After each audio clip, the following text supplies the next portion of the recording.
Assalomu alaykum biologiya ixlosmandlari. Demak, sizlar bilan 5-sinf darsligi bo'yicha bayon berib o'tilayotgan edi va sizlar bilan bugungi tanishadigan mavzuyimiz 6-mavzu bo'yicha bo'ladi, ya'ni bakteriyalar dunyosi. Hop, bakteriyalar dunyosi. Bakteriyalarni o'rganadigan fan mikrobiologiya fani hisoblanadi. Ya'ni mikro degani kichik jonzotga to'g'ri keladi. Yer yuzasidagi eng mayda ko'zga ko'rinmaydigan jonzotlar bular bakteriyalar dunyo vakillari hisoblanadi.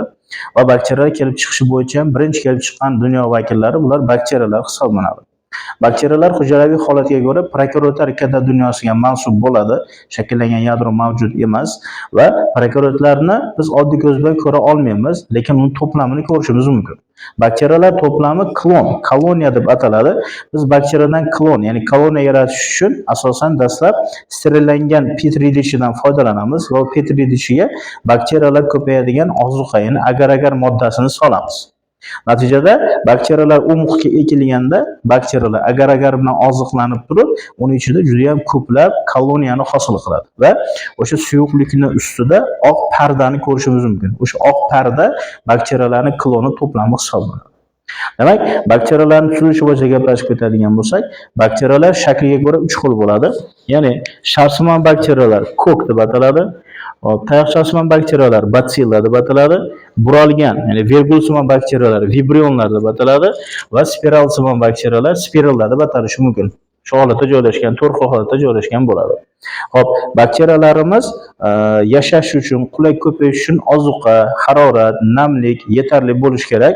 Mabodo bakteriya yashab turgan joyda oziqa yetishmay qoladigan bo'lsa yoki boshqa noqulay sharoit bo'ladigan bo'lsa, ularda sporali qobiq hosil bo'ladi. Bu bakteriyadagi bu jarayon anabioz deb ataladi. Sporali qobiqqa o'ralib oladi va shu sporali qobiq orqali +140 gradus issiqqacha -253 gradusga sovuqqa chidashi mumkin. Yana qulay sharoit bo'lishi bilan sporali qobiqni yorib chiqib, mustaqil yashashi mumkin bo'ladi.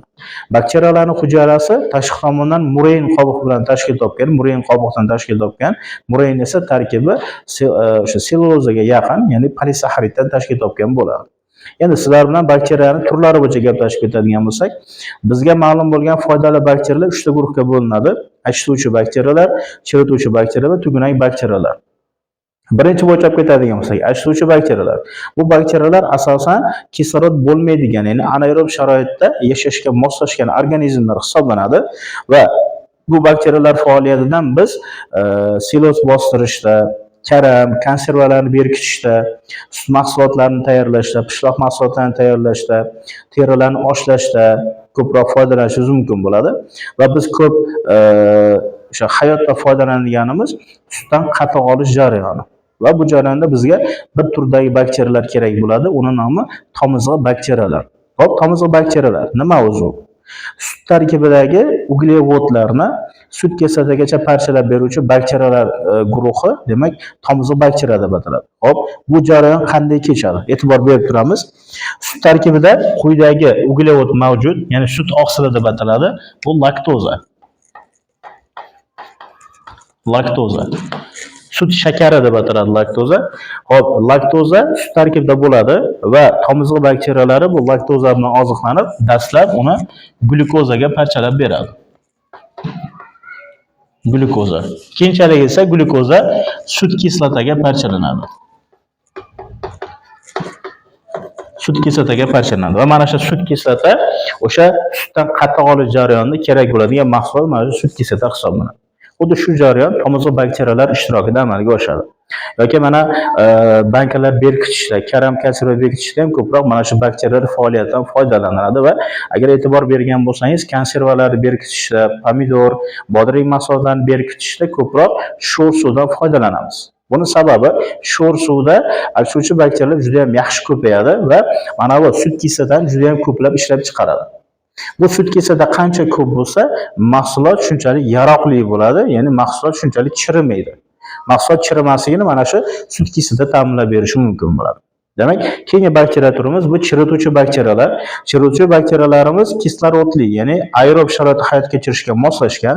Chirituvchi bakteriyalarning tabiatdagi eng muhim ahamiyati bular sanitarlik vazifasi hisoblanadi. Va bu bakteriyalarning eng chuqur o'rgangan olim demak Louis Pasteur hisoblanadi va Louis Pasteur chirituvchi bakteriyalarga quyidagicha nom bergan. Endi o'zini talaffuzi bo'yicha tirik tabiat go'rkovlari deb nom bergan. Endi bu nomdan keltirib chiqarsak bo'ladiki, chirituvchi bakteriyalarning asosiy vazifasi yer yuzasidagi o'lik, qoldiq mahsulotlarni chiritib, yer yuzasidan yo'qotish vazifasini bajarib beradi. Shu chirituvchi bo'ladi. Bizga ahamiyat tomoni shundan iborat bo'ladi. Lekin bizga salbiy tomoni chirituvchi bakteriyalarni har xil mahsulotlarni chirishiga sabab bo'lishi mumkin bo'ladi. Shuning uchun ham bu salbiy taraflari ham bo'ladi. Xo'p, uchinchisi esa tugunak bakteriyalar bo'ladi. Tugunak bakteriyalar dukaydoshlar oila vakillari bilan simbioz yashash xususiyatiga ega.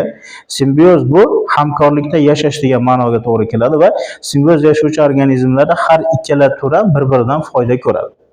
Masalan, dukaydoshlar bilan tugunak bakteriyalar simbiozda yashaydi deyapmiz. Xo'p, bu simbiozdan bakteriyaga nima foyda bor? Tugunak bakteriyaga. Birinchi foydasi joy sifatida foydalanadi, ikkinchi foydasi ozuqa sifatida foydalanadi. Ya'ni o'simlik ildizidan kelgan ozuqa mahsulotlari bilan oziqlanadi.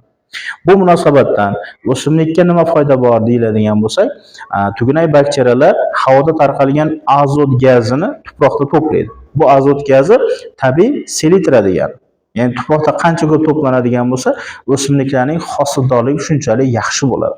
Ma'lumotlarga ko'ra, tugunak bakteriyalar tarqalgan joyda 1 gektar maydonda 1 yilda 200 kilagacha azot to'planishi mumkin bo'ladi va bu o'simliklarning hosildorligini oshirishga yordam beradi. Demak, bu tanishib o'tgan bakteriyalarimiz foydali bakteriya turlari hisoblanadi. Endi zararkunanda bakteriya turiga to'xtaladigan bo'lsak, bakteriyalar bizga keltirgan asosiy zarari kasallik qo'zg'atishi va tarqatishi hisoblanadi. Xo'p, bakteriyalar qanday kasallik tarqatib yuradi?